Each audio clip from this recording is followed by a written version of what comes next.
Welcome everyone. Today we have our another new episode and we will discuss on conversational AI. We have our world famous speaker, Mr. Tom, Professor Rob, Dr. William, Professor David Smith, and our friend Mr. Adam.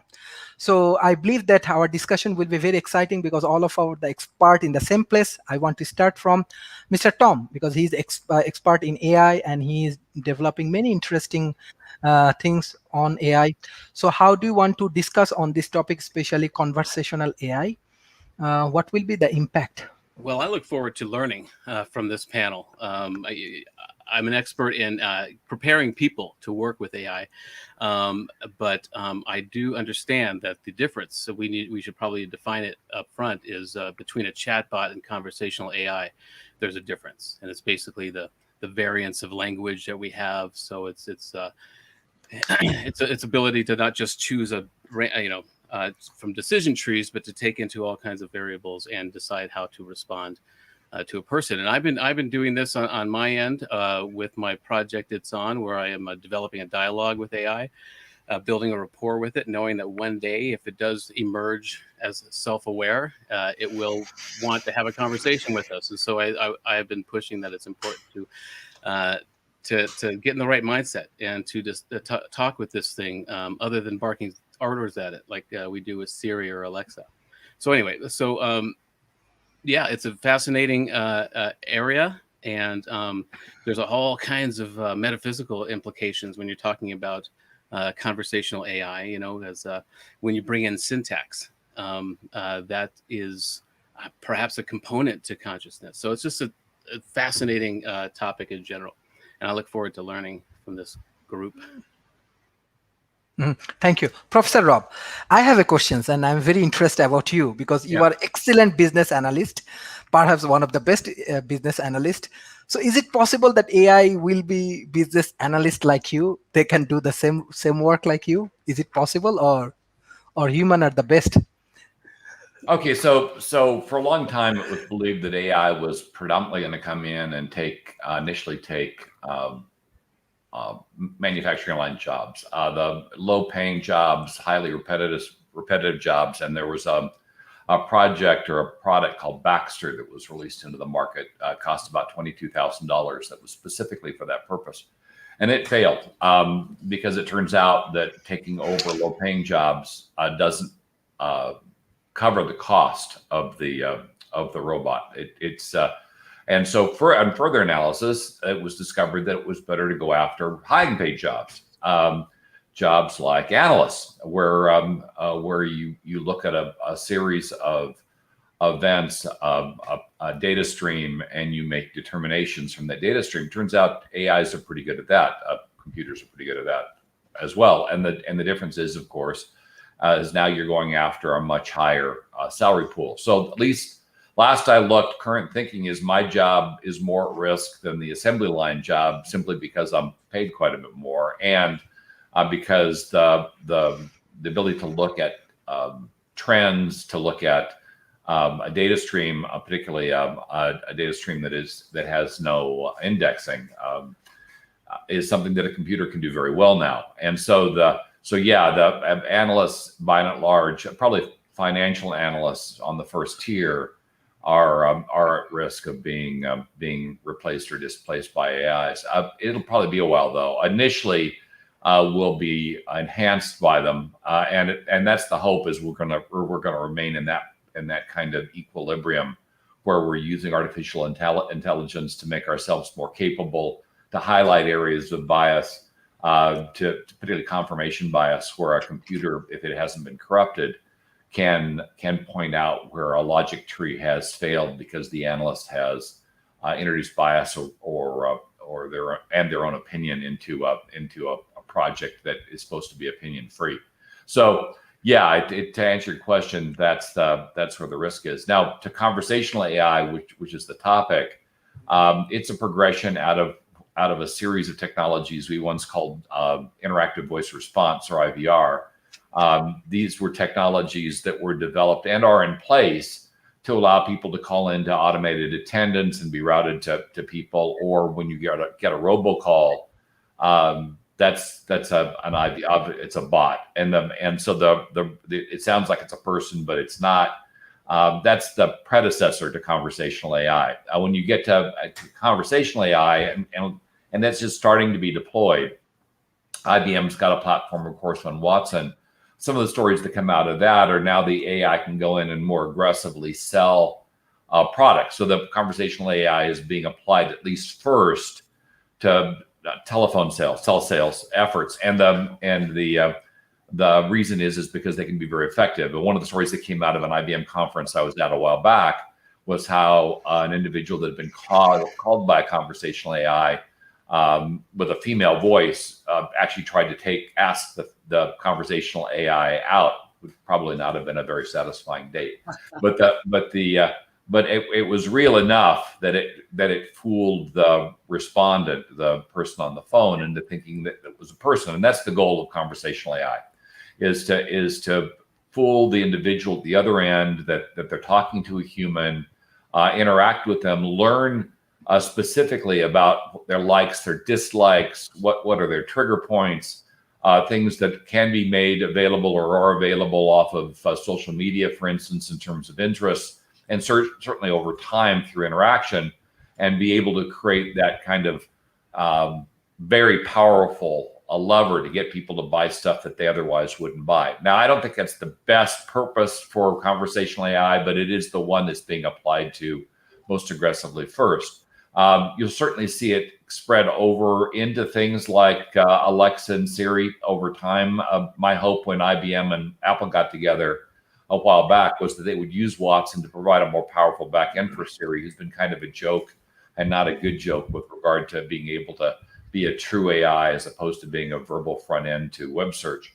Others have made better advancements with that regard, with Google outperforming Siri now a couple times. And of course, their AI efforts are one of the leading efforts currently in the world, but not fully applied to their OK Google product.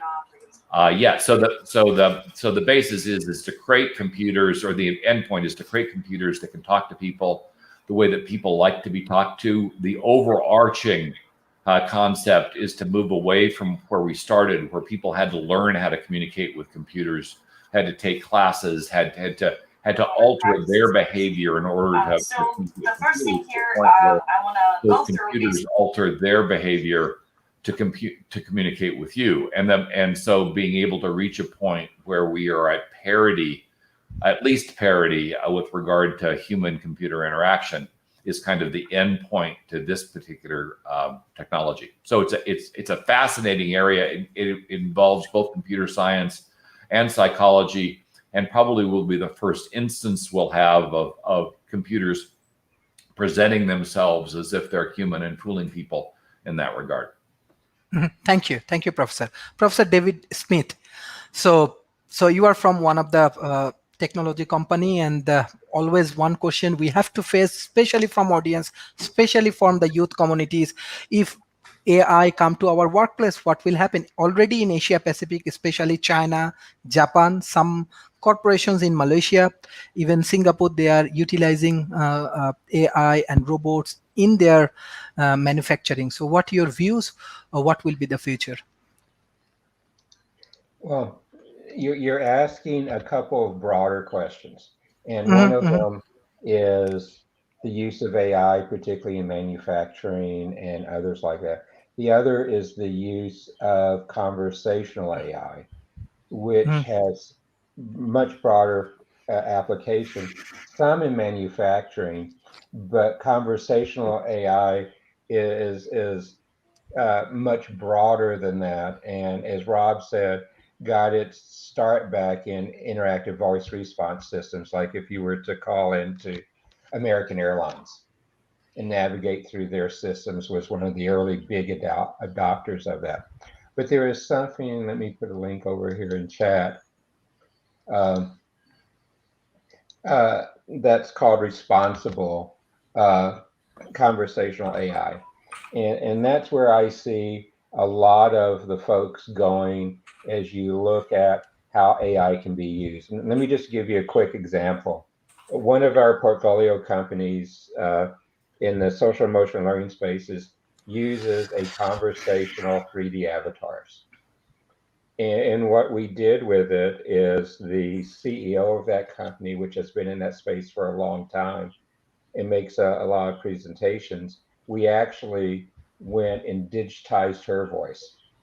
And her voice is the voice of one of the avatars. And it's really kind of funny because we were just kidding around, and her bank account recognizes her avatar voice as hers. Oh. And we can tell it what to say and everything like that. And we were just, like I said, kidding around. But the voice response system at her bank did the voice print on that as her. So there are things you have to be very careful with as we go into conversational AI. It has the ability to do a lot of good things, but like many technologies, it has its own security and privacy risks that we really have to understand. And some of the tenets under responsible conversational AI begins to get into some of those issues. And I think we'll begin to see that as we go forward with more of this. The primitive conversational AI all sounded like computer voices. Today, we've passed that point where they sound more human-like, and we're kind of there. I almost want to see a notice on a screen or in a conversation that, gee, you're talking to a bot and not a real human anymore. And you're seeing that type of application too. But conversational AI, particularly in places where there's complex situations going on, in the airplane cockpit, in control rooms of managing large processes. It has a lot of applicability there in those domains. But for a human interaction, when I talk to Siri on my phone, that is a conversational AI as well too, or in the car or whatever. So those are some of the good applications, but the privacy and security parts of it have to be really well controlled as we go forward, for the potential for misuse is high. Thank you. Mr. David Kelly, can you hear me?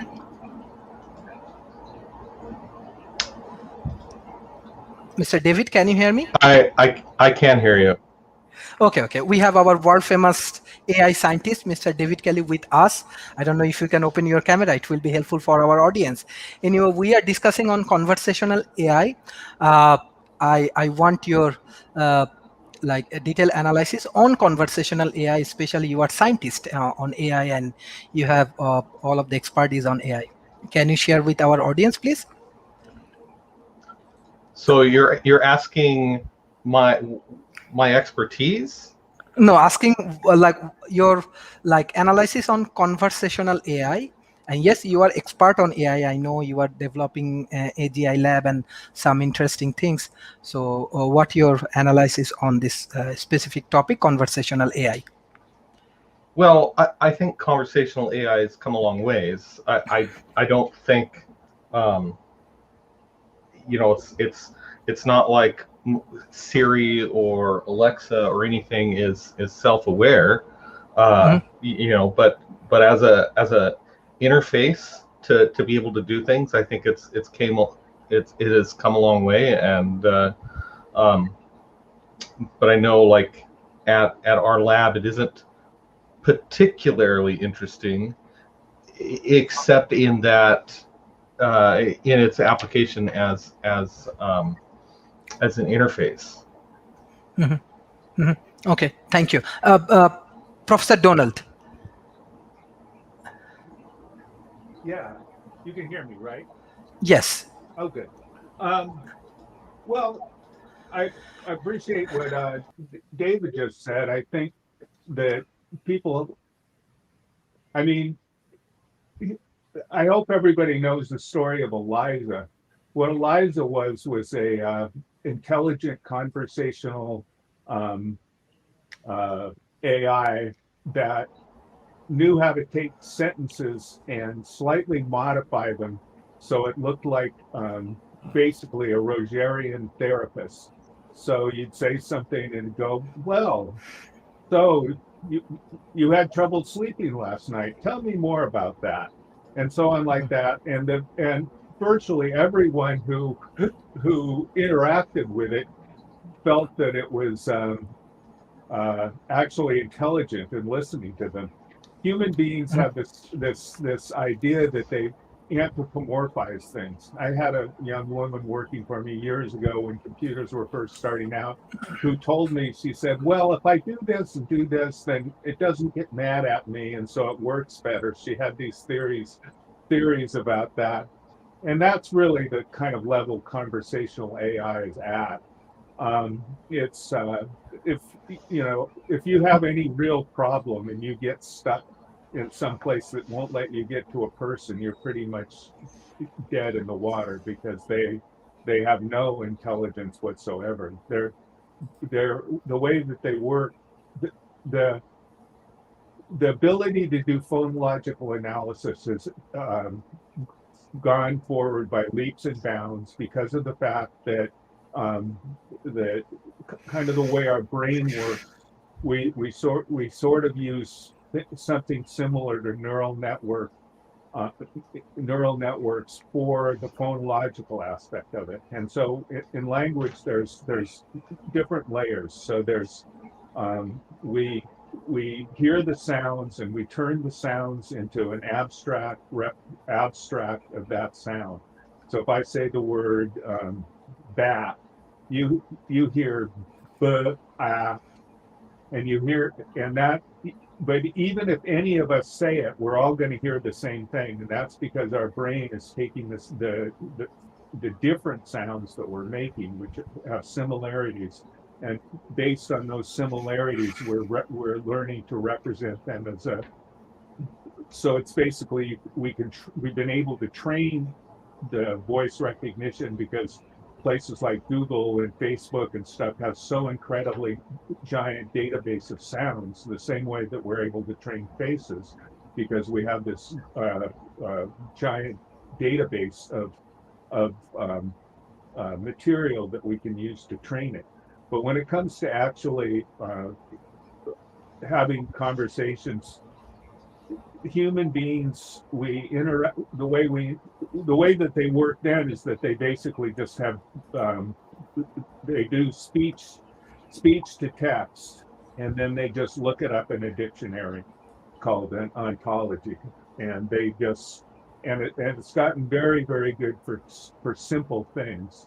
And so it's a much improved. Like, I talk to my refrigerator and I say Alexa, set a timer for an hour when I'm cooking something, and then my refrigerator notifies me in an hour when it's cooked. I mean, that's very convenient. It's much better than typing it.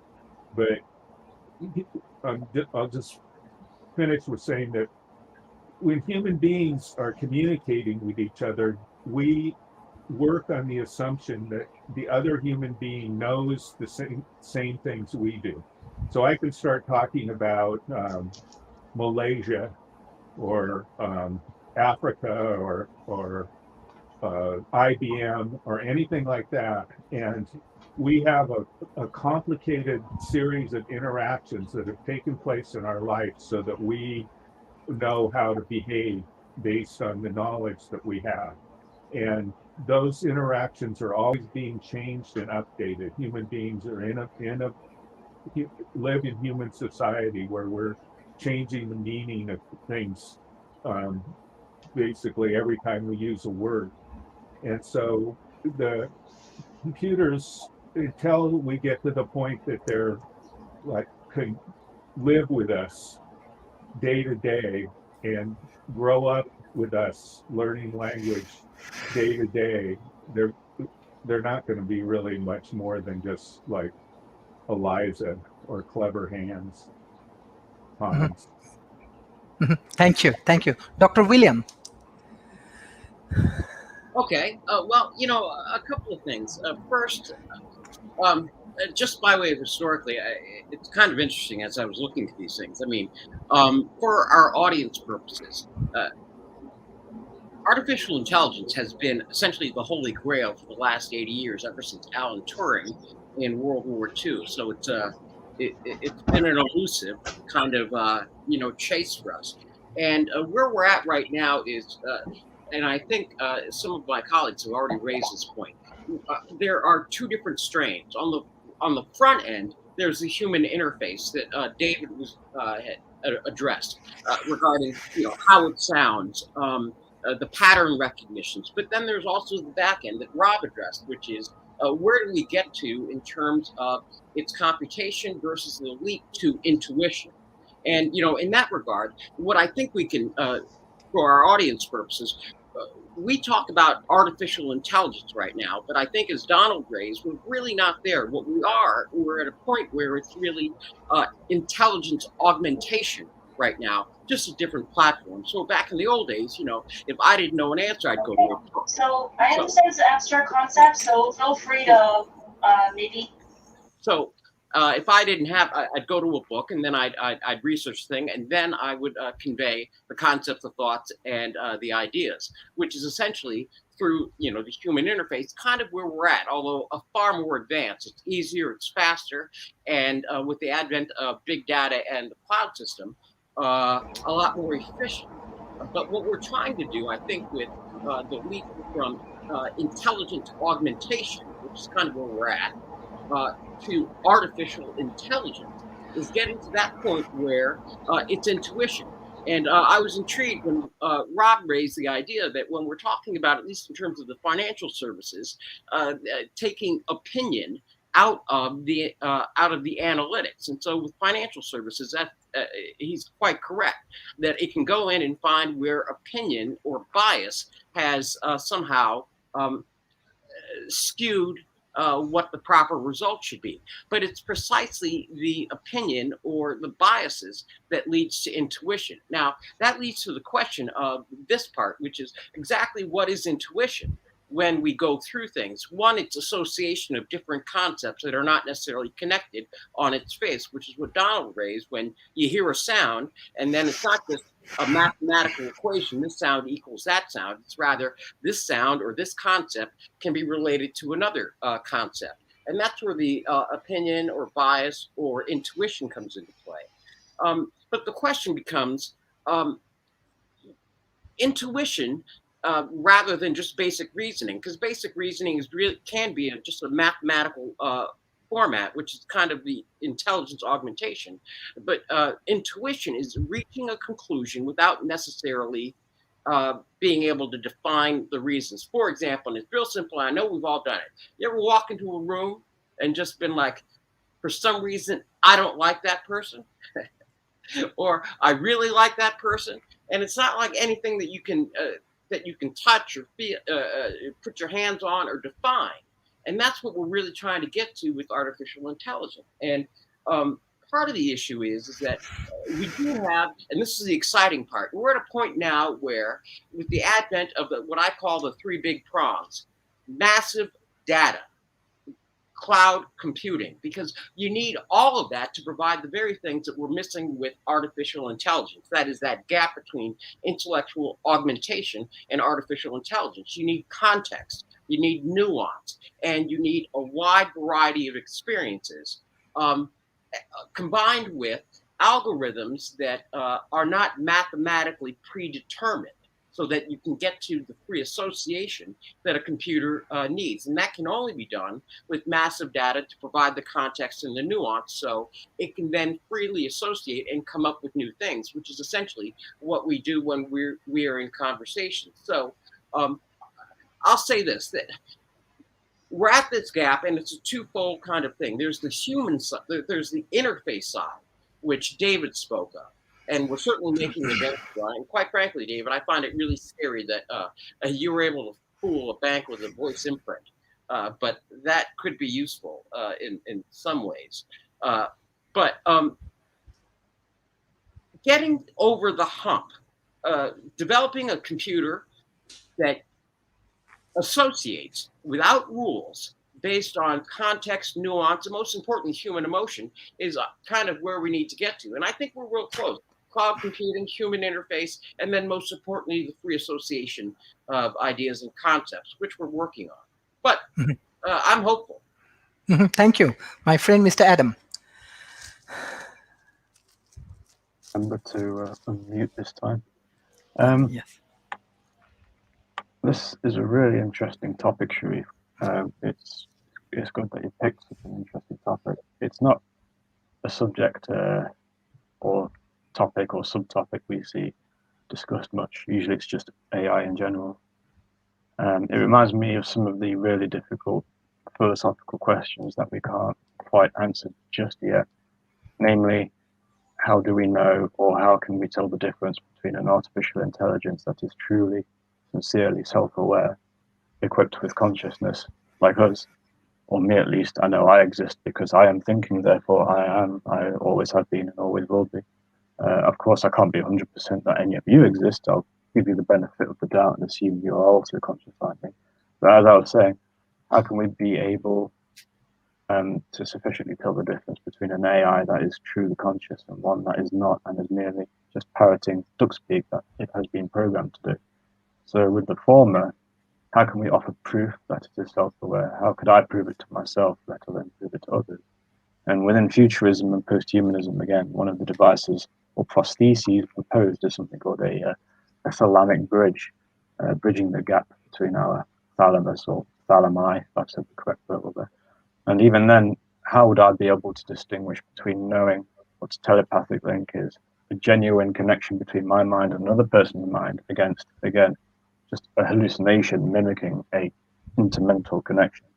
And recently I came across a very interesting term called Mysterianism, I think it's called, which is, if I remember correctly, a philosophy that states that, A, we are not supposed to know how the essentials or how the inner workings of consciousness work, and B, we are incapable of understanding these inner workings and fundamental mechanisms anyway, which is novel, certainly, but a bit unsatisfying for helpless knowledge seekers, of course, and researchers, scientists.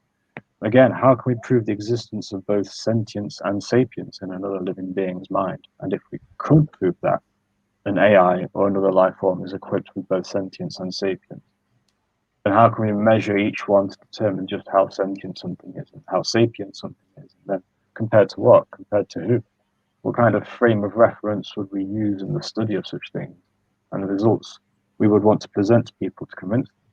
So for the sake of this discussion and for the audience, a sentient being is capable of experiencing things through its senses, and a sapient being is equipped with the ability to know things and reason with that knowledge and with the things experienced through our sensorium. Like us, we are sentient and sapient. And self-awareness is self-referential. It's paradoxical for me. Whenever I contemplate self-awareness and consciousness, I'm always taken to Zeno's paradox, which is, of course, the fable of the shot arrow from A to B. And if we were to cut in half the trajectory of the arrow over and over and over, then we would just keep going into smaller and smaller scales of measurement. Thus, the arrow should never reach point B ever, yet it does. And I feel almost the same thing with consciousness and thoughts. Well, let's say I raise my arm, then when is the exact point where the thought first pops into my head? And when is the point where I think that I want to think about raising my arm? And again, when is the point where I think that I want to think about raising my arm? And I just keep going and going and going. It's never ending. So for me, it not only feels near impossible to prove the existence of consciousness, not impossible, maybe near impossible for now. It not only feels near impossible to measure it after proving its existence, it also feels near impossible to generate it artificially for these reasons. It feels paradoxical. Its existence feels paradoxical, dare I say infinite. And both finity and infinity feel equally as paradoxical as each other in my mind. So these are the scales we are dealing with when it comes to the philosophy of consciousness and finding a solution to hard problems of consciousness, wanting to build artificial intelligence. Thank you, Shu. Mm-hmm. Thank you. Because of subject matter expert, I have specific questions to Mr. David Kelly. It will be a little bit of critical, but we want some open discussion because I am representing developing nations. Developing nations has many traditional business organizations. They do not have engagement with AI and that kind of advanced things. And you are representing AI and you are innovating excellent things. And recently, I am observing your organization also doing fundraising and other things. We are taking initiative in Malaysia and Paris. Especially, we are trying to train some traditional business entrepreneurs and organization how to do investment in cutting edge technology, especially AI, virtual reality, augmented realities. And when we start this training program, especially they have questions that, are you guaranteed and return on investment? Like if they invest, the traditional businessmen try to understand that they do not have enough knowledge and expertise about cutting edge technology like AI. So like conversational AI, do they get return on investment from this kind of like advanced technology, especially from the developing nation? Is it possible? What do you think? Well, obviously it's possible, but Mhm, the trick is understanding if the business you're going to invest in is viable or not. mhm, It a lot of times when you start talking about investment, it's more than just even understanding the business, but understanding the market dynamics, their mhm, go-to-market strategy, their particular. Well, just like the case in our fundraising, when we did a market survey, and we talk about, we talk to theoretical customers, about what do you think about collective superintelligence, and what do you think about these kinds of systems in organizational development and in government and things like that. And for the most part, the target demographic is scared to death. I mean, you literally, I mean, I could some of the responses we got it just completely blew me away. But if we talk about the same product, for example, and talk about voting or policy analysis, then everyone's, ooh, this is all exciting, and mhm, it's all about if the business in question can present mhm, their product to the right demographic in the right way, with the right strategy to be able to get the amount of customers needed to be able to make that business viable, and being able to pick that as an investor in a third world country. If you're trying to do it in another country, that's a really high bar. Ideally, investors, in my opinion, should focus on the context in which they are aware. If I'm in Japan, and I understand the Japanese market and the Japanese consumers and the Japanese companies and the different market dynamics, then it's more likely that I could pick a startup that I think can go to market in that market. mhm, mhm. Like, Thank you. Yes, please continue. well, I was just going to say, so I also work with a company called BCG, and a lot of times one of the things we do there with big data is to help companies position themselves in individual markets. If you have 10 million products and each one needs a different strategy, but each strategy needs to be different every single month in every single country and region, you start to have really complicated problems. Mhm. And being able to intelligently invest at that level is just very, very difficult. Yes, this is very interesting thought, and really we are open for that, because we are trying to developing something that we need to create awareness. Because I can share that I can remember, like I developed some of the market, especially the developing nations, and the corporation become big.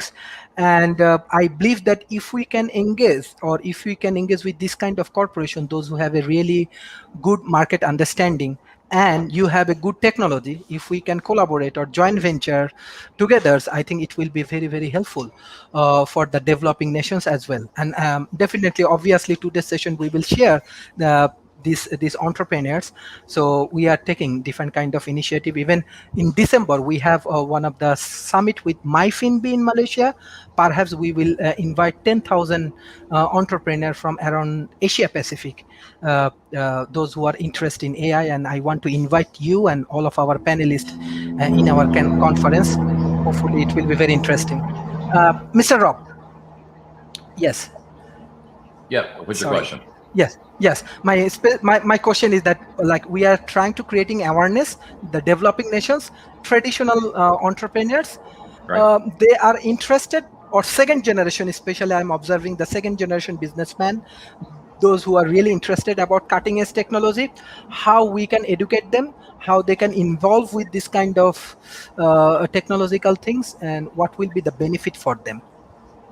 Well, what you need to do is hook them up with people that are bridges to technology. One of the one of the conversations we don't have enough of is the fact that most of the AI programs that are being deployed are failing rather miserably at the moment.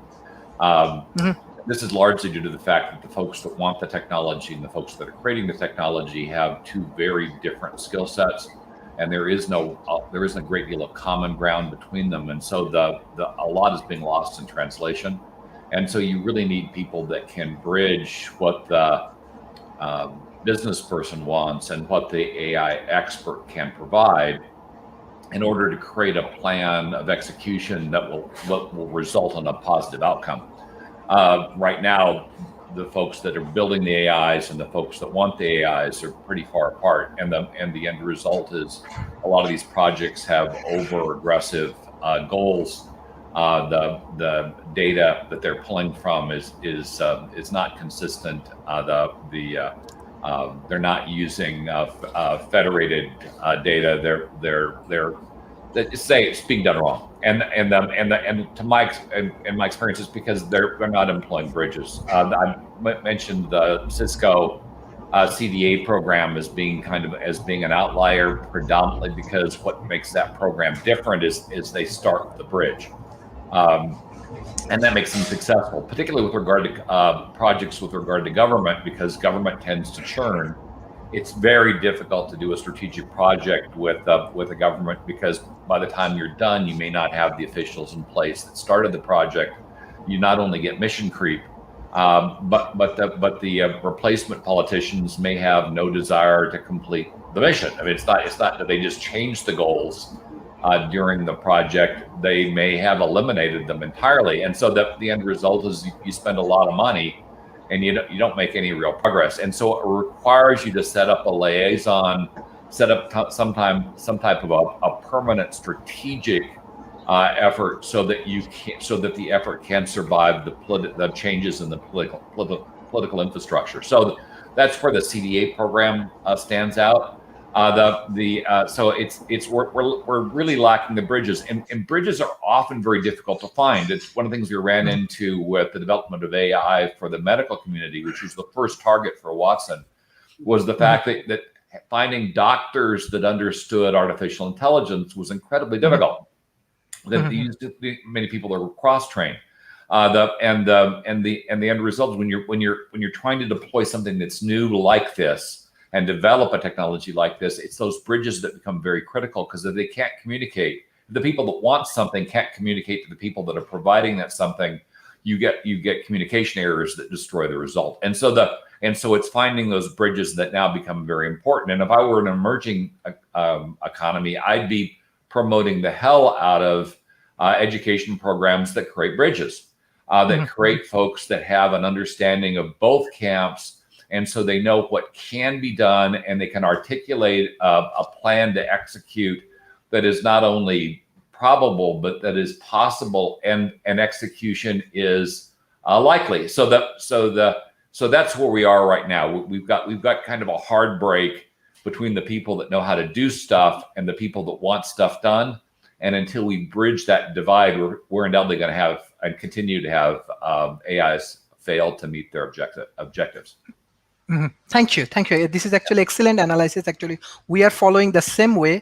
World Talent Economy Forum, only these two countries. In Malaysia, we are engaging with 100,000 students.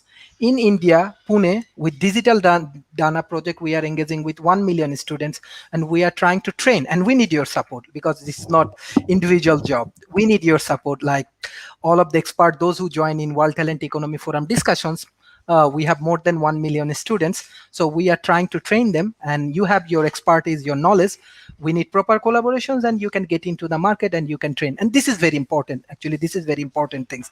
Professor David Smith, how do you want to discuss in that particular point? Well, you're right. Getting into the market is easy, but it's also very hard. Now, I'll give you two great examples. In my healthcare platform company, we had conversational AI, we had machine learning, we had natural language processing in it. But in healthcare, there's a term called provider. Actually, in healthcare has over 12 totally different meanings. So Donald talked about the ontology that's needed there. We took that and expanded even more to very domain explicit lexicons. So that when you were reading a doctor's note or a nurse's note or insurance company note, you ran into the word provider, you had to go backwards and forward to find its context. And that context is something that, particularly with conversational AI, is one of the challenges you've got there. But the other challenge is kind of interesting. Uh, William talked about the history of AI. I got into AI very heavily back in 1984. I was an executive at the MCC Consortia, which was formed to combat the Japanese fifth generation computer project. And AI was one of our 5 research areas. And we had a researcher there by the name of Doug Lynette. He was on the cover of Times about AI and stuff. And we created an AI system called Sight, which is still being worked on today. And it was started in 1984 to give you this context. But what he was trying to develop was a system that used common sense AI. And common sense AI is still not a reality today.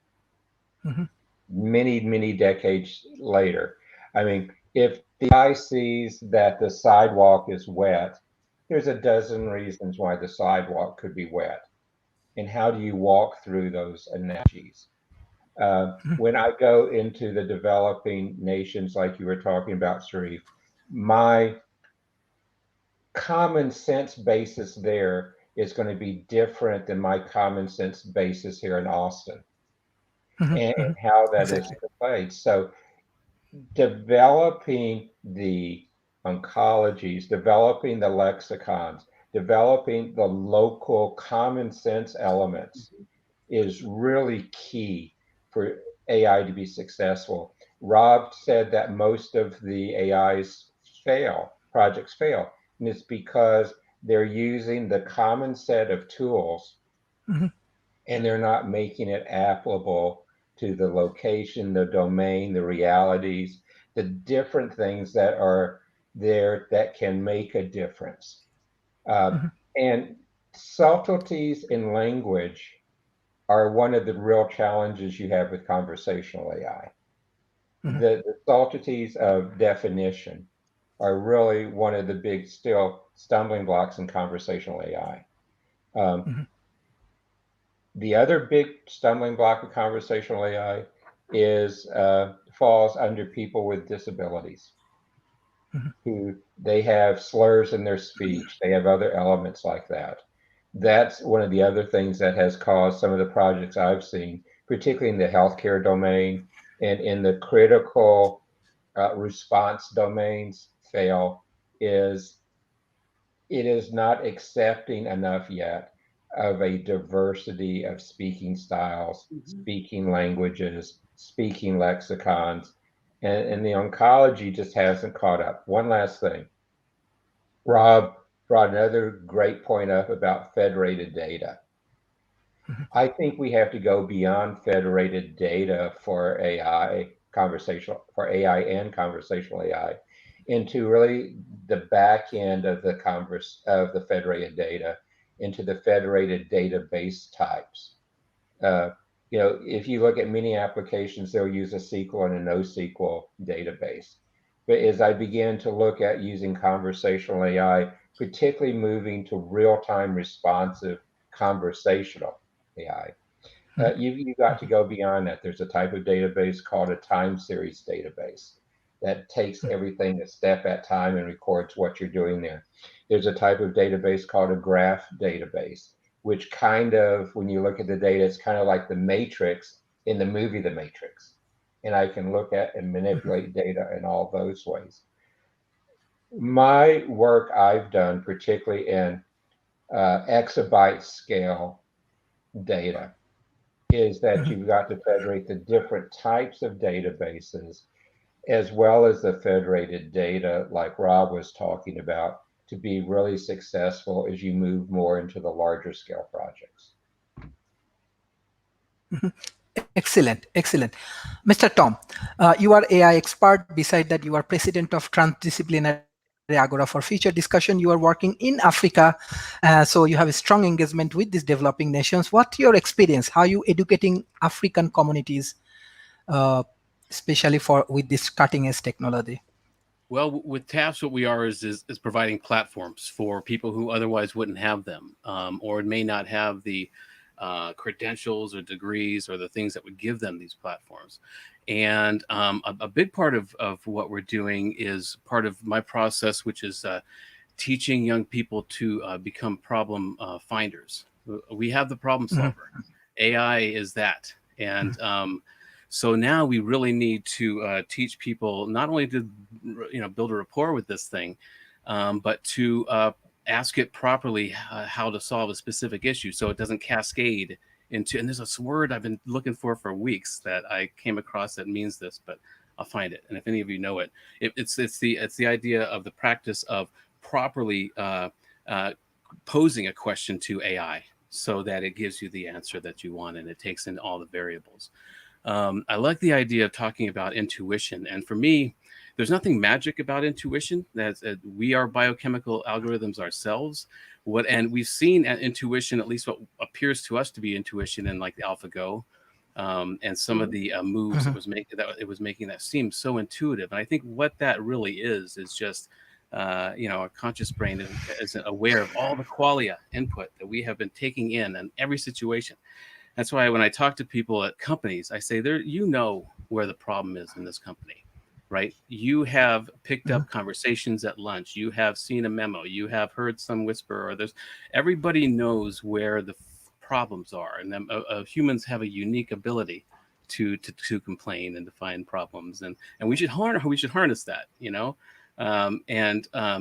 because we are supercomputers that can bring in a qualia, a massive big data of a system that we're familiar with, and if we can teach young people to properly ask, or anybody to ask the right question for that AI to solve that problem, that's the beauty. It's like it became clear to me turn of the century whenever Google search came on the scene that the real talent will be how to search and what to search for. You don't need to keep this information in your head anymore. The extended mind is extended. And so that's where I think we need to go with education. We're still in this old paradigm, this industrial age kind of template.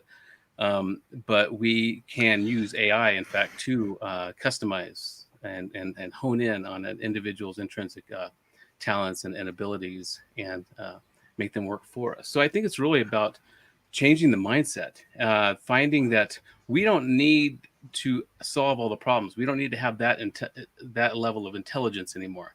That scholarship and people with that ability should be honored and respected and continued, because they are the bigger computer, then we'll find. But there needs to be more of a cultural shift towards understanding the power of finding a problem, or using intuition, using meditation, using whatever contemplative manner that suits you to hone in on finding a problem in a system, in a business, in an organization, in a world. And so that's a big pillar of the TAFs Academy that I am pushing forward as we formalize it, as well as the interloper rule. I believe it's very important to cross-fertilize and look for polymaths and bring somebody from one discipline to have an opinion about a very specific problem in a completely different, so they're not constrained by the parameters. So the interloper rule and these kinds of things are a big part of what I see needs to be done, and that I am installing in the TAFs platform and wherever I can. We've talked about it many times.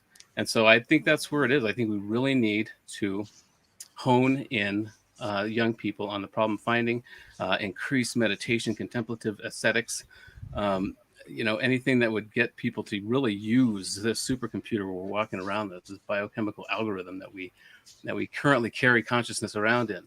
And so it's just exciting time to be around it.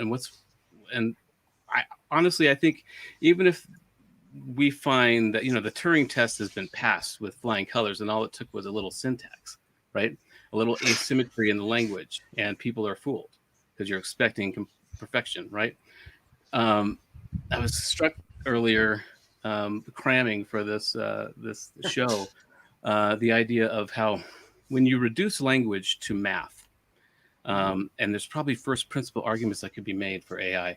When you reduce language down to math, it loses all the syntax, and it loses all the bias that we heap onto it. Nobody's ever gone to war over a math problem, but we have gone to war over syntax. We have gone to war over the way we are speaking to one another and the possessives we use and things like that. So that was a hopeful thing, in that computers using language based on math won't be subject to some of those nuances. But now, if we're talking conversational AI and giving it some syntax and giving it some freestyle ability to find variants and ideas, and giving it that freedom, I think that may that's I'm going to look at that closer. But who knows, that could be a source of perpetual consciousness, of self-awareness. It can get sparks of awareness, but if there's a language, an internal language that has syntax, has access, I'm just spinning off into my world of it. But it's just a fascinating thing, and I think we really we should talk to linguists and wonder what aspect of language does make up which pillar of consciousness or perpetual self-awareness, self-referential awareness. So these are the stuff that's a great way to spend a 9 o'clock in the morning on a Wednesday. That's what I got. Thank you. Yes, Dr. William, I think you want to add some point. Yeah.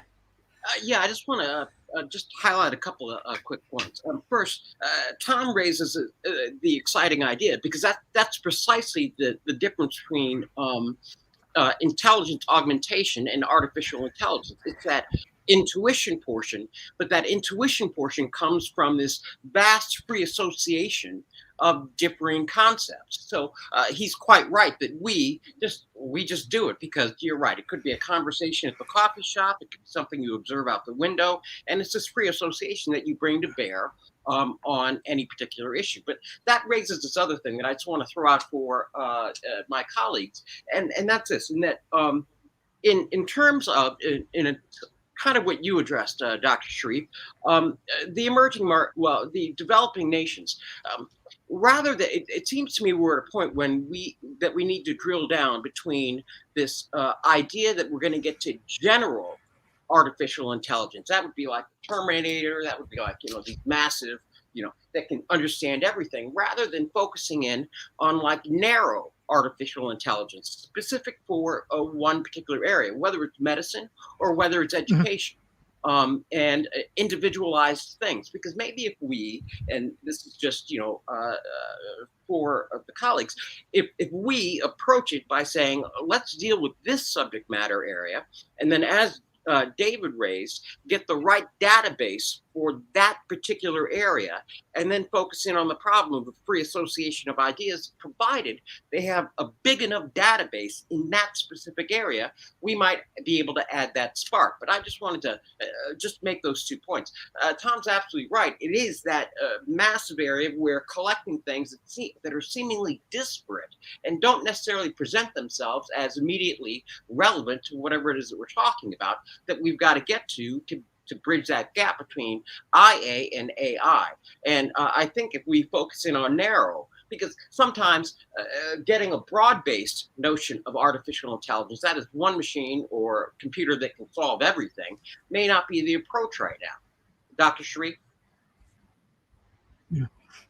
Thank you. This is actually excellent idea. We have to finish our discussion, but still we have 2 friends, Mr. Adam and Mr. Dan. Mr. Adam. Thank you. When we were discussing voice-speech synthesis and how imperfect and robotic it sounds, that raises the issue of the uncanny valley, which is the sometimes disturbing uneasiness humans can feel on an intuitive level, especially when we are faced with something, someone who looks human, but are actually something non-human, trying to mimic a human being, with the results being slightly offset or off the mark, just enough to make us feel uncomfortable, no matter how impressive the disguise is. Also, robots these days, for example. I just wanted to share something really quite interesting that was doing the rounds on social media. A meme. One of the most frightening things I've ever heard is when someone pointed out that the existence of the uncanny valley implies that at some point there was an evolutionary reason to be afraid of something that looked human but wasn't. And I've always loved that. That's always stuck with me. You might have heard that one already. It said, take that how you will. And furthermore, I think we should ask ourselves, is passing the Turing test enough of a condition? I know the test wasn't necessarily designed as a measure of consciousness and self-awareness, just as a way to test the competence of AI and its speech mimicking human speech with sufficiently satisfactory results. And maybe it isn't an issue we need to worry about too much just yet, because we use synthesized speech for many tasks where consciousness is not a prerequisite. And some level of consciousness and self-awareness could even hamper the effectiveness of synthesized speech for use within certain tasks where interacting with a zombie or a digital zombie is good enough and desirable even. And because anything with self-awareness could decide to go rogue unless certain measures and caps are put in place. And having said that, I noticed a rather strange phenomenon where many people don't seem to care too much about advanced anthropomimicry or anthropomimicry, mimicry of humans, and seem to settle for something quite low down on the totem pole of standards. And one striking example of this is the class of men who purchase dolls designed to mimic a real lady friend or girlfriend, like sex doll, with mixed results, usually off the mark. But a lot of the men who purchase these things don't seem to care that it's obviously not a real person, it's obviously a doll. And so that's something strange that kind of stuck with me, and always pops into my head whenever a discussion is on the subject of AI. So, yeah, thank you. Thank you, Mr. Dan. Who was it that said natural stupidity is a bigger challenge right now than artificial intelligence? We don't really understand how our self-reflecting awareness consciousness system works. So I kind of am of the mind that if we built a sufficiently complex, a pair of sufficiently complex systems, which they now have the Cerebus microchip, which is like a macro chip, and it's capable of like 100 times leap in processor power from the last iteration. I think if we had two of those things just talking to each other, they would evolve something that we didn't understand, and they would probably consider themselves to be conscious, but we wouldn't know why. And they would ask us, "Well, do you know why you're conscious?" And we go, "Well, not really."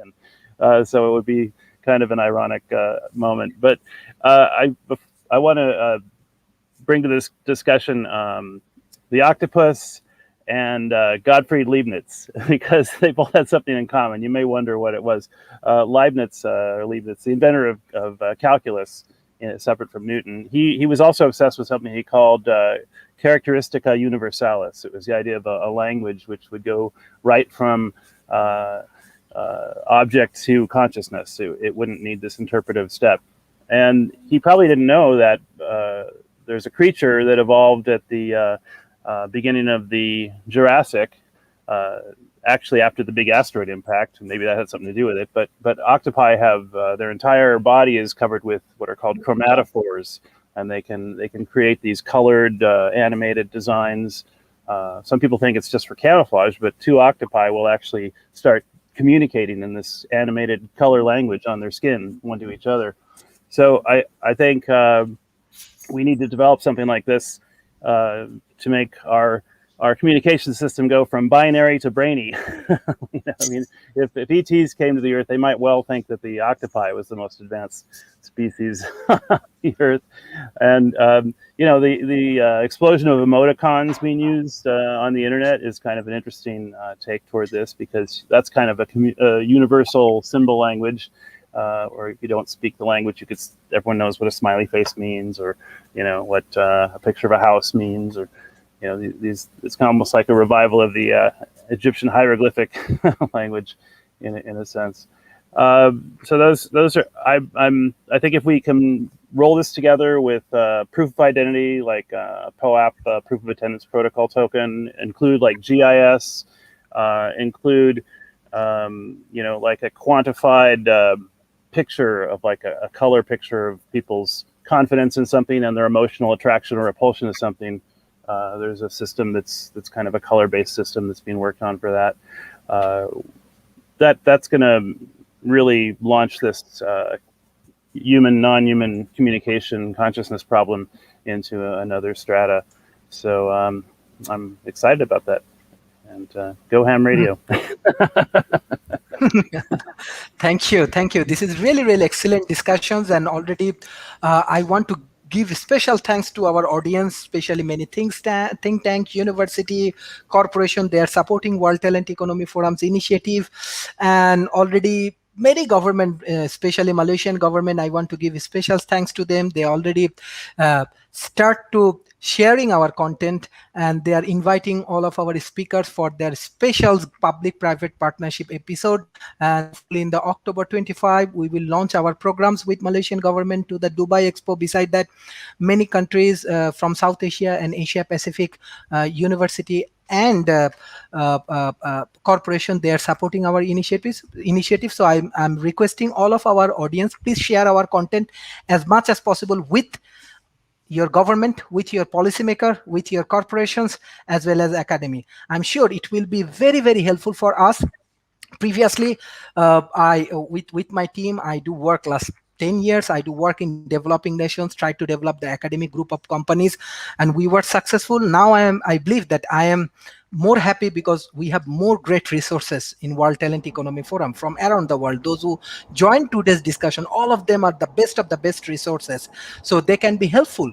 They can be very much effective for the developing nations. And one thing, there are many multinational companies, they go, I know they are engaging with the developing nation, but still there is a millions and millions of people, it's untouched. We need to touch them, we need to engage with them, we need to communicate with them, and we need to develop them, and this way we can minimize the gap in between developed nations and developing nations. I know there is a forum like G7, G20, all of the developed nations we have, but still developing nations, we do not have that kind of forum, but still we are communicating with the government that how we can collaborate and how we can engage with these millions of people. I'm sure with our honorable speakers, those who are our board of advisors and our scientific committee member, if they support World Talent Economy Forums, we can reach millions of people in between 1 to 2 years. So this is very possible, but need your support, need your guideline, because I know you people are the best in your area, and people need your guideline and support and mentorship.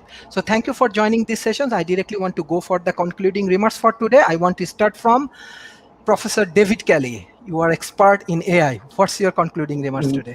Well, yeah, go ham radio. I got my mic right here.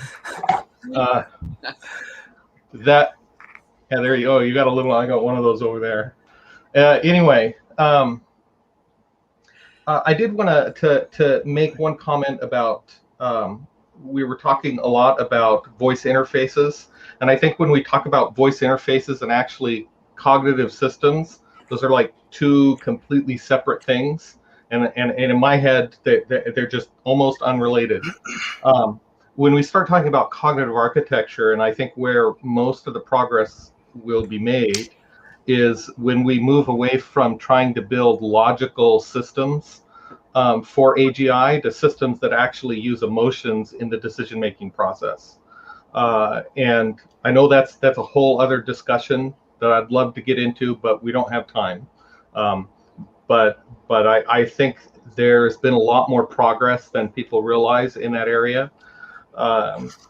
The other comment I had was about the right database. I think David Smith brought this up, and I'd have to agree. We actually ran into a similar problem. We did an industry survey, and actually none of the graph databases existing were able to do the kinds of stuff like we need to support it. So that's why we're building one from scratch. But the big thing is dynamic federation and being able to, on the fly, and being able to search, these sub-second responses. If you really want to get to AGI, you've got to have that.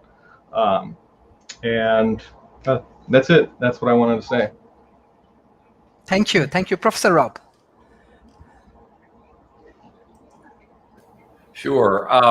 And with respect to David's comments, since we're talking about conversational AI, and that is the blend of a conversational system with artificial intelligence, it's kind of hard to separate them out again when that's the topic. But in any case, to leave you with where we are, the Turing test was created in 1950 to make a determination of whether or not a machine could fool people into believing it was intelligent. We've had several attempts. We had ELIZA. Donald brought up ELIZA was the first attempt back in 1966. Some argued it was successful. I think most said it was not. That was followed by Perry, which kind of was ELIZA on steroids that also fooled some folks into thinking it was human, but didn't hit critical mass. And then in 2014, we had Eugene Guzman, which was another AI, and it did cross the threshold of fooling people into thinking that it was human. And I think we want to point back to the fact that when we're talking about artificial intelligence, and by the way, I still believe that when we put artificial in front of intelligence in this effort, we really screwed up, because you're either intelligent or you're not. The artificial thing really just creates a level of fog that I think creates problems when we try to discuss this. But the fact of the matter is we can now create computers that can fool people into thinking that they're human, and do it repetitively. I did give you the example of the system that was used. I didn't fill out the example. It was actually used in production for an insurance company, and the AI, the conversational AI that was in place, was selling insurance, and the person that tried to ask her out was a person that bought the insurance. But what we have to determine, though, is does it really matter if the thing is intelligent, if we believe it's intelligent or not? And I'm of the view that perhaps it isn't wise to try to build emotions into computers, only because we haven't discovered a way to manage the emotions that are in humans. And whenever we talk about, rogue AIs or AIs kind of going off the reservation and deciding to, whether we talk about the Terminator franchise or whatever, deciding to do tremendous harm, it generally has to do with some type of an emotional response that computers have with regard to self-survival and preservation, which is a real problem. And so the goal to humanize computers is probably a problematic one, and then it may create a danger that we do not need. We need systems that can make decisions based on facts. When you introduce emotions, the decisions are being made on some other criteria that we may not have control over, and the end result is an outcome that we may not intend, nor may we want. And so at this particular phase, it may be more important to get to a point where the systems make accurate decisions based on the data that they are presented with, and don't try to bridge with intuition or some other artificial method to establish a conclusion that's outside of the data stream. And only because we can't, that removes the level of control and creates an outcome that may be randomized. And randomized outcomes at scale can be very damaging. The one thing that a computer can do is it makes decisions at computer speeds, which means if it's making wrong decisions at computer speeds, it can do a tremendous amount of damage before a human can step in and alter it. The Lifeboat Foundation has a program called AI Shield, which was created, not the only one. Google's backing a secondary program, has a similar name for the same purpose, but the idea of creating AIs that could be deployed against the hostile AI that had gone off the rails and fight an AI at computer speeds. But if you don't create the AI in the first place that can do this, you don't necessarily need the defense. Now, having said that, we're going to create an AI that's going to go off the rails. There's just no doubt in my mind. And so a defense is required. I'm just saying that we perhaps should lower the priority in creating an AI like this until we've created an adequate defense in case one goes off the rails. Otherwise, we're going to get an unintended outcome. The overall topic of this was conversational AI, and you wanted to approach this with regard to how it could be applied in emerging nations. And probably the best way to do that, because we're right now, as I mentioned, a lot of the effort is going into sales. with regard to developing this technology is with regard to teaching and learning. We have a tremendous disparity both in the developed nations and in the emerging nations in terms of training and learning. And AIs can do a number of things reasonably well. One of them is they can look at data and make determinations from data and alter what it is they do based on that data without bias. That to me might result in what could be an ideal training system that could take into account the unique capabilities, the unique problems, and the unique skills of a student and craft a learning program that optimize the learning against that unique individual, and it would scale, because unlike people where you've got to train a teacher, you've got to deploy the teacher, and it takes years to do so. An AI can be trained in seconds, and it can be deployed in millions. And so if you can get to a point where you have an AI system that can look at a human, determine specifically how to optimize a training program against that human's unique nature, then you have a training system that would be unmatched in the world, and one that could scale irregardless of people. And when you're short of people that can do the training, but you have a ton of people that need to be trained, that would seem to me to be the ideal place to put AI for an emerging economy, because you're going to have the biggest impact. You're going to train people at scale far more quickly, make them far more valuable, and then you can use those people to build an industry, build a country, and correct a number of problems within the country. Those problems being created by misinformation, which we have way the hell too much of at the moment.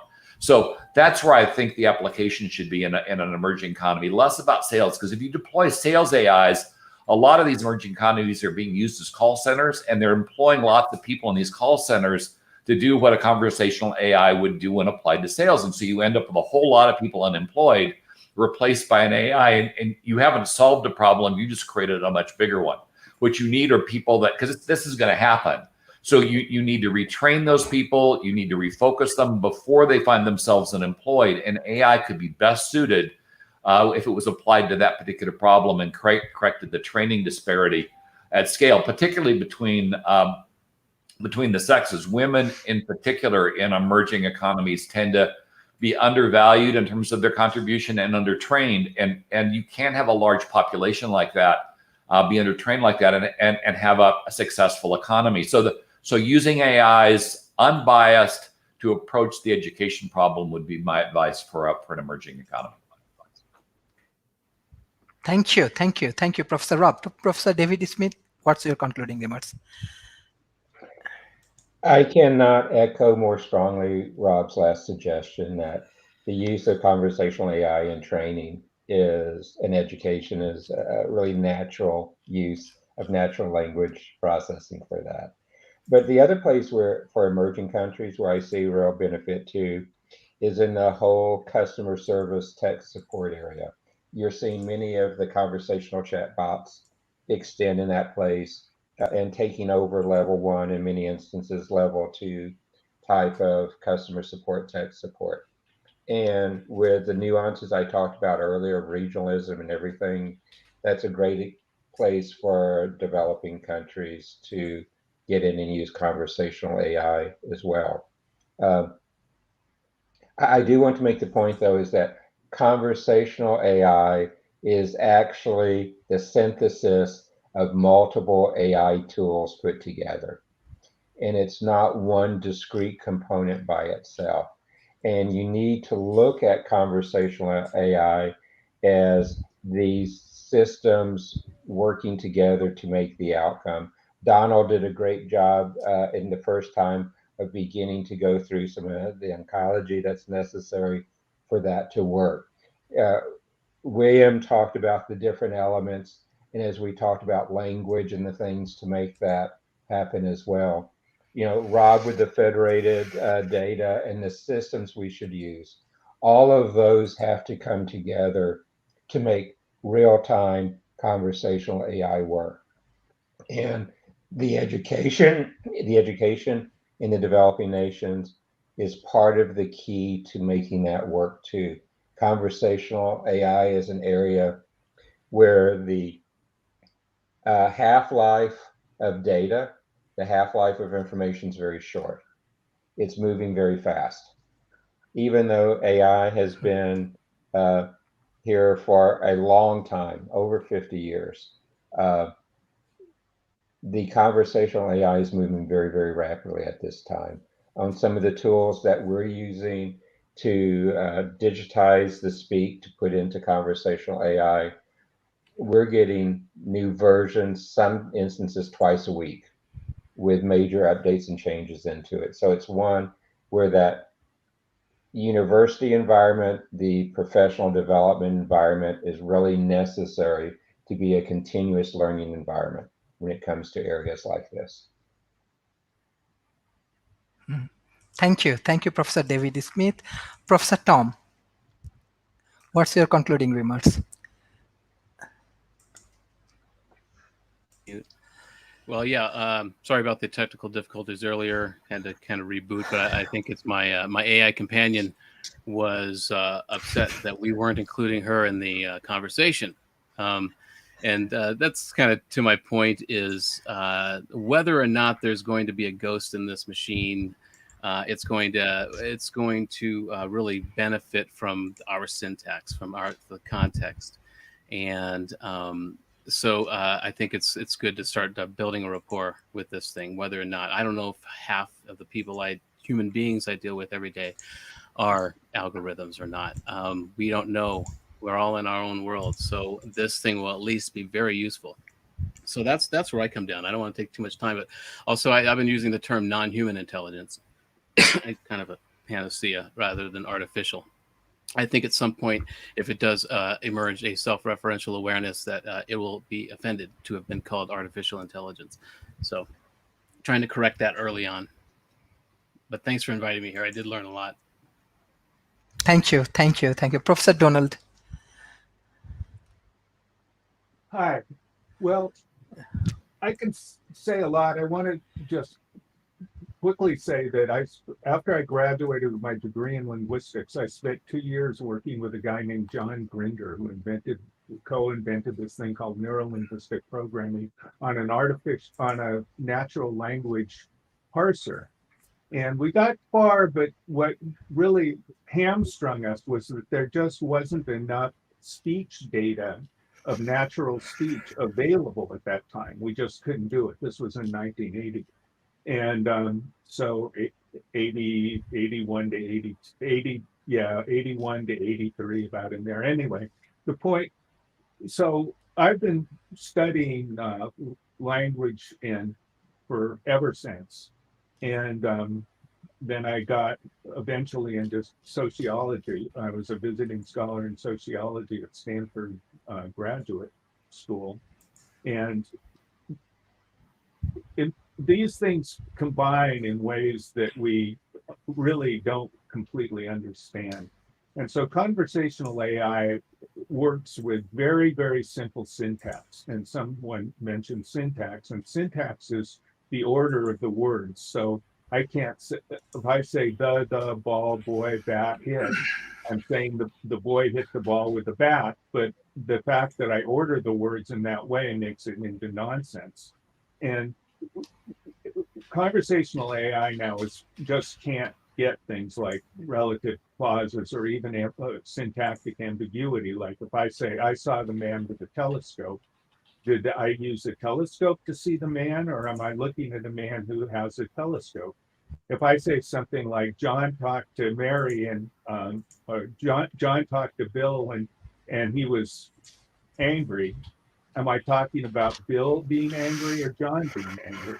There's a lot of stuff that we have in our brain that's got to do with reference.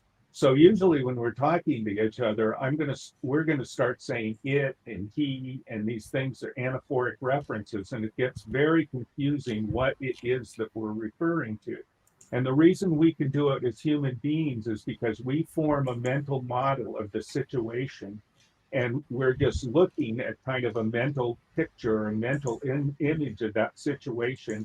And we both have the same, very similar image in our brains. And so we can just refer to aspects of that image in ways that artificial intelligence can't. I mean, even if we're just talking about not an image, we're just saying, just you get that. And we're talking about somebody picking up the phone or somebody picking up something off a table or something like that. We're making these references that that are in our physical world that we're living in, that we understand because of the in ways we don't even know.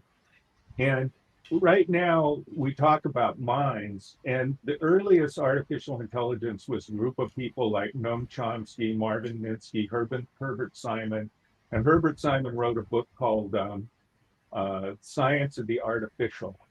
And all of those guys had this belief that language was symbols, that we basically had this thing called a mind that, or even an unconscious mind that did symbol processing. And that's kind of the state that artificial intelligence still is, unfortunately. And that's nowhere near, I mean, that no one has thought that in philosophy or cognitive science or linguistics for many decades. I mean, we know now that that's not how our brains work, and that's how we're doing. Several people have read the book Descartes' Error by Antonio Damasio, and I would highly recommend reading several of Damasio's books. Read them all. He's great. He's a neuroscientist. And one of the points that's important is that we make all decisions emotionally. We talk about it being logical, but it's not, because ultimately you have to have a feeling that you're right. And in psychology, we call that need for cognitive closure. And some people are more comfortable with ambiguity than other people. If you're a scientist, you have to be very comfortable with ambiguity. But basically, there's some point when you say, I know this. And once you know something, you're kind of limiting yourself about what else you're going to learn about it, because you already know it. You don't need to learn anything about it. But ultimately, whether it's belief in God or belief that 2 + 2 = 4, there's some circuit in your brain that's going off and saying, okay, I believe that, and I'm going to use that as the basis for further actions. And that, the one other thing I'm going to say about emotion really quickly, I mean, I could talk about this for weeks, and is that emotions are socially constructed. They're not things. They're not parts of your brain. So if you look at different languages and different cultures, they have different emotions. They don't have the same emotions we do. There's Norwegian has a word for the emotion that you have when you're sitting relaxed comfortably by a fire. One person suggested you could think of the emotion that you have when you finish a bag of popcorn. It's kind of a mixture of guilt and desire and satiation and all a mixture of things. We have emotions because we have names for emotions. They're words that we have, but the neural structure of what we're doing to get these feelings of something being true or something being good or all these kinds of different things are they're after the fact. Like, we come up with explanations for things, and so even minds are explanations. They're not things. We say, well, that person did something, they must have a reason, so we come up with a cause for the effect we see. But I don't personally believe in minds or consciousness, and at least I believe you can look at an alternative. So what we coming up with user interfaces that use simple phrase structure grammars. That's exactly what I did in 1980. I wrote some software that was used, and they called it a natural language interface at one time, because you could talk to it in simple phrase structure grammar the same way that you can talk to Siri or Alexa or anything else like that. But being able to parse complex syntax, reference, and things like that require that we have models in our mind that are close enough to other people's models in the mind that we can just use reference. one other thing that I recommend is I talked to a venture capitalist who's been searching for a company that does this for a long, long time. And what it is in English, we have prosody as part of the way that we create meaning. And prosody is just simply if I say, he's a student, that's just a declarative sentence. But if I say, he's a student, that means I'm surprised that he's a student.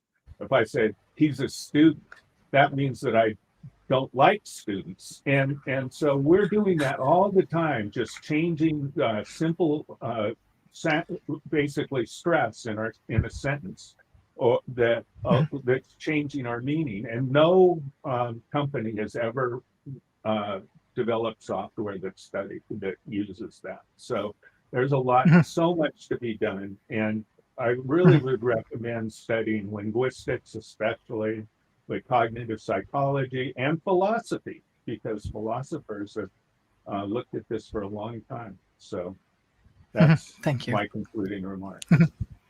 Thank you. Thank you. Dr. William, what's your concluding remarks? Well, I want to highlight just a couple of things because I think they're really important. And that is that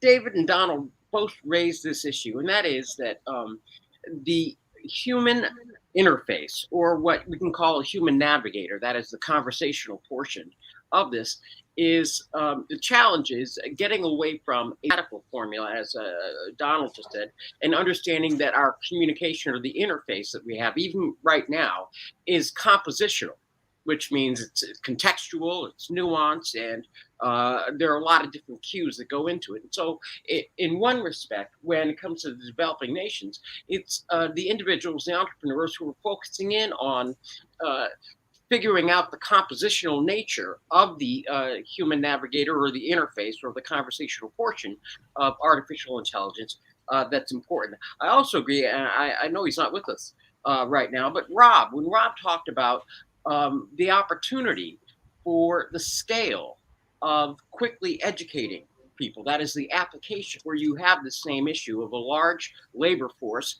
and labor skills and needing to get them up to speed quickly. So with those two things, I can simply say this, that it's an exciting time on this frontier, and there's so many possibilities, so many things. And one thing that I'm heartened by is simply the collective nature of our world global talent. All the different nations, all the different people out there, you never know where the idea is going to come from. But I do know that by applying all of our collective talents, that it's going to be exciting. And Tom and his inquiry into intuition, amazing. And Dan, you get me every single time. The humanistic side. I really appreciate that. And Adam, your exploration into the ethics and the conception between thought and action is another pivot point. So with that in mind, I do just want to tell the audience that it's an exciting time. You should really just run to the front of the line, and we'll see where we go. But thank you, Dr. Sharif, for having me once again. I return to you. Thank you. Thank you, Mr. Adam. I really enjoyed, thank you, Sharif. I really enjoyed how Mr. Tom Ross raised the topic of qualia. I think if things go well, we could very well be entering the age of consciousness, where we could solve some of the slippery mysteries of consciousness, and maybe even the hard problem of consciousness itself within our own lifetime. Especially now, psychedelics are making yet another comeback, and now we're witnessing the beginning of another psychedelic renaissance. Although it's happening in a more clinical and professional therapeutic infrastructure, I think I much prefer the Wild West style of self-experimentation and adventuring, rather than, in a yoga mat in a studio with someone with a clipboard asking questions and hovering over me. So hopefully this revival encompassing qualia studies, consciousness engineering, philosophy of mind, psychonautics, we can bring back some dispatches that will answer the questions of consciousness that were and still are impossible to solve for the time being. And studying the mind will show us the essential stuff that form the building blocks of thought, the unmoved movers of mind, so that we will know what to do and how to do it if we are to build and engineer AI with genuine consciousness, sentience, sapience, self-awareness, quality of processing, and so on. We do. However, I do second what Mr. Rob Enderle said about having to tread very carefully about fusing these AIs with emotions and self-awareness, but we, or some of us humans, do have this exploratory restlessness where we want to conquer these undiscovered lands, break the ground with a flag, which can be summed up with, why climb a mountain? Because it's there, which is attributed to English mountaineer George Mallory. And I feel that sums up humanity quite well. So it's not a matter of if, but when. Not necessarily the successful achievement of this, but the effort to achieve it and any potential unforeseen circumstances which we must prepare for. Although having said that, it's a big world and one can never be quite sure what has been done already in the more shady and clandestine areas of human endeavour. But yes, it's an exciting time to be alive, and I'm privileged to be witnessing it with my own eyes with fellow travellers like yourselves. Thank you, Sharif. Thank you. Mr. Dan, what's your concluding remarks? Great discussion. Really enjoyed getting to participate. And I just want to put in a vote for the power of speculative fiction.